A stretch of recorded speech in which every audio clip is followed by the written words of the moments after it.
জীবনে কখনো হতাশ হবেন না। জীবনে যাই হয়ে যাক না কেন কখনো হতাশ হবেন না। মনে রাখবেন আল্লাহ আপনার রব, আল্লাহ আপনার সাথে আছেন ইনশাআল্লাহ।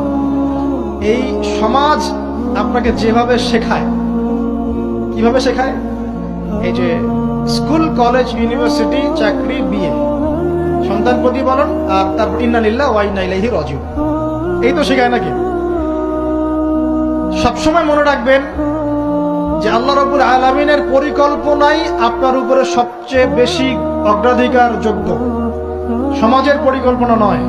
পরিবার আপনাকে চাপ দিচ্ছে, চাকরি পাস না, পড়াশোনা করিস না, হ্যাঁ পড়াশোনায় কেন তুই 80 নাম্বার পাইলি না, কেন চান্স পেলি না, কবে চাকরি পাবি, কবে আমাদেরকে দেখবি, খাওয়াবি, পড়াবি, এই যে চাপগুলো চারপাশ থেকে আসে কিনা, এতে করে অনেক যুবক দেখা যায় মাদকাসক্ত হয়, অনেকে দেখা যায় আত্মহত্যা করছে, ইদানিং করছে কিনা ভাই?